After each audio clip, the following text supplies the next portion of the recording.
पटना कलम चित्रकारी का एक जीवंत स्कूल 18वीं शताब्दी के अंत में बिहार की राजधानी पटना में एक अनोखी कलात्मक अभिव्यक्ति के रूप में उभरा। इस कला रूप की जड़ें इस क्षेत्र की समृद्ध कलात्मक परंपराओं में हैं, जो मौर्य और पाल काल की है, जो अपनी मूर्तियों और भित्ति चित्रों के लिए जानी जाती है। हालांकि यह मुगल काल के दौरान था कि लघु चित्रकला इस क्षेत्र में फलने फूलने लगी, जिसने पटना कलम की नींव रखी। मुगल बादशाहों के संरक्षण में बिहार के कलाकारों ने फारसी और मुगल शैलियों को अपनाया, स्थानीय तत्वों को शामिल किया। इस मेल ने एक विशिष्ट शैली के विकास का नेतृत्व किया, जो बाद में पटना कलम के रूप में विकसित हुई। 18वीं शताब्दी में मुगल संरक्षण के पतन ने एक शून्य पैदा कर दिया, जिससे कलाकारों को नए संरक्षक तलाशने पड़े। यह उस समय के दौरान था जब पटना में ईस्ट इंडिया कंपनी की उपस्थिति बढ़ने लगी, जिससे ब्रिटिश निवासियों और अधिकारियों से चित्रों और रोजमर्रा के दृश्यों की मांग बढ़ गई। इस मांग ने स्थानीय कलाकारों के लिए एक जीवन रेखा प्रदान की, जिन्होंने नए बाजार को पूरा करने के लिए अपने कौशल को अनुकूलित किया। पटना कलम के विकास में एक महत्वपूर्ण मोड़ को चिह्नित किया। मुगल, ब्रिटिश और स्थानीय प्रभावों के संगम की परिणति 18वीं शताब्दी के अंत में एक विशिष्ट कला रूप के रूप में पटना कलम के रूप में हुई। पारंपरिक भारतीय सौंदर्य शास्त्र और पश्चिमी प्रभावों के अपने अनूठे मिश्रण की विशेषता वाली यह शैली आने वाली पीढ़ियों के लिए बिहार के सामाजिक और सांस्कृतिक परिदृश्य को कैद करती रहेगी। पटना कलम कला की तरलता और अनुकूलन क्षमता का प्रमाण है, जो विविध स्रोतों से प्रभावों को अवशोषित और पुनर्व्याख्यायित करता है। जीवंत रंगों का उपयोग, जटिल विवरण और दरबारी दृश्यों और चित्रों को चित्रित करने की रुचि में मुगल प्रभाव स्पष्ट है। मुगल लघु चित्रकला की विरासत, बारीक रेखाओं और नाजुक ब्रशवर्क पर जोर देने के साथ पटना कलम के सूक्ष्म विवरणों में स्पष्ट रूप से दिखाई देती है। अंग्रेजों के आगमन ने कलात्मक प्रभावों की एक नई लहर ला दी। पश्चिमी तकनीकें, जैसे कि पानी के रंग और परिप्रेक्ष्य का उपयोग, पारंपरिक भारतीय शैली में व्याप्त होने लगी। पटना के कलाकारों ने इन नई तकनीकों को अपनाया, उन्हें अपने प्रदर्शनों की सूची में शामिल किया। यथार्थवाद के प्रति अंग्रेजों का आकर्षण और भारतीय जीवन के दृश्य दस्तावेजीकरण की उनकी इच्छा ने पटना के कलाकारों को शैली के दृश्यों पर ध्यान केंद्रित करने के लिए प्रेरित किया, जो आम लोगों के रोजमर्रा के जीवन को दर्शाते हैं। इन बाहरी प्रभावों के बावजूद पटना कलम ने एक विशिष्ट क्षेत्रीय पहचान बरकरार रखी।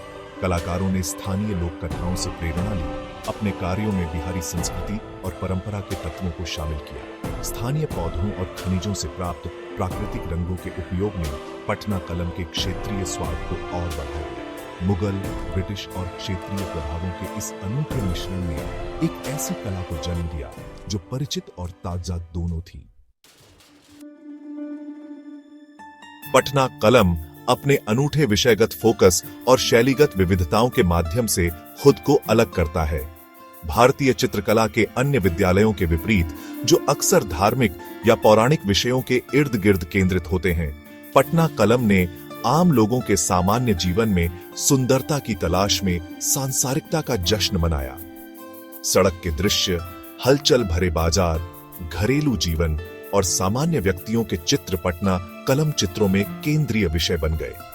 कला के रूप को विभिन्न क्षेत्रीय शैलियों में अभिव्यक्ति मिली, प्रत्येक की अपनी बारीकियां थीं। जहां पटना इस कलात्मक आंदोलन का केंद्र बना रहा, वहीं यह शैली बिहार के अन्य भागों में फैल गई, जिससे क्षेत्रीय विविधताएं आईं। उदाहरण के लिए, गया के कलाकारों ने अपनी बोल्ड रूपरेखाओं और मिट्टी के रंगों के लिए प्राथमिकता के लिए जानी जाने वाली एक विशिष्ट शैली विकसित की। इसी तरह दानापुर के कलाकार अपने नाजुक ब्रशवर्क और प्रकृति को चित्रित करने की रुचि के लिए जाने जाते थे। पटना कलम के मुख्य सिद्धांतों का पालन करते हुए इन क्षेत्रीय विविधताओं ने कला के रूप में समृद्धि और विविधता की एक और परत जोड़ी। खंड 4, दैनिक जीवन के इतिहासकार, आम आदमी के जीवन का चित्रण। पटना कलम के सबसे प्रिय पहलुओं में से एक आम लोगों के जीवन पर इसका ध्यान केंद्रित करना है। इस स्कूल के कलाकारों ने दरबारों की भव्यता और महाकाव्यों के नाटक से अपना ध्यान हटा लिया, बजाय इसके कि वे आम आदमी की रोजमर्रा की वास्तविकताओं पर ध्यान केंद्रित करें। फेरी वाले अपना माल बेचते हुए, महिलाएं अपने दैनिक कामों के बारे में जाती हुई, सड़कों पर खेलते बच्चे और अपने ग्राहकों की सेवा करते नाई, ये वे दृश्य थे जिन्होंने पटना के कलाकारों को मोहित कर लिया। सांसारिकता पर यह ध्यान केवल सौंदर्य शास्त्र का मामला नहीं था, यह उन लोगों के जीवन का दस्तावेजीकरण और जश्न मनाने का एक सचेत निर्णय था जिन्हें कला में अक्सर अनदेखा कर दिया जाता था।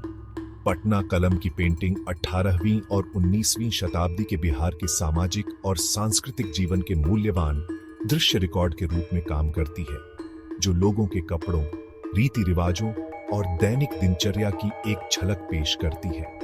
वे हमें एक बीते युग की खिड़की प्रदान करते हैं, जिससे हम अतीत से अधिक अंतरंग स्तर पर जुड़ सकते हैं। खंड 5, शिल्प के उस्ताद सेवक राम, महादेव लाल और शिव दयाल की विरासत। पटना कलम का विकास और प्रचार कई प्रतिभाशाली कलाकारों के योगदान से काफी हद तक आकार लिया गया था। उनमें से सेवक राम, महादेव लाल और शिव दयाल सबसे प्रमुख हस्तियों के रूप में सामने आते हैं। प्रत्येक ने कला के रूप पर एक अमिट छाप छोड़ी। सेवक राम, जिन्हें पटना कलम का अग्रणी माना जाता है, को उनके विवरण पर ध्यान देने और उल्लेखनीय संवेदनशीलता के साथ अपने विषयों के सार को पकड़ने की उनकी क्षमता के लिए जाना जाता था। उनके चित्र विशेष रूप से उनके सजीव गुण और मनोवैज्ञानिक गहराई के लिए मनाए जाते हैं। सेवक राम के शिष्य महादेव लाल ने शैली को और विकसित किया, नए विषयों को पेश किया और रचना और दृष्टिकोण के साथ प्रयोग किया। उनके चित्रों में अक्सर विस्तृत स्थापत्य, पृष्ठभूमि और जटिल विवरण दिखाई देते हैं, जो उनके तकनीकी कौशल का प्रदर्शन करते हैं। पटना कलम स्कूल के एक अन्य प्रमुख कलाकार शिव दयाल अपने नाजुक ब्रश वर्क और सूक्ष्म हाव भाव और भावों के माध्यम से भावनाओं को व्यक्त करने की अपनी क्षमता के लिए जाने जाते थे। उनके चित्रों में अक्सर पौराणिक कथाओं और साहित्य के दृश्यों को दर्शाया गया है, जो एक कलाकार के रूप में उनकी बहुमुखी प्रतिभा का प्रदर्शन करते हैं। पटना कलम के ये उस्ताद कई अन्य प्रतिभाशाली कलाकारों के साथ इस अनूठी कला का रूप धारण करने और आने वाली पीढ़ियों के लिए इसकी विरासत सुनिश्चित करने में महत्वपूर्ण भूमिका निभाई।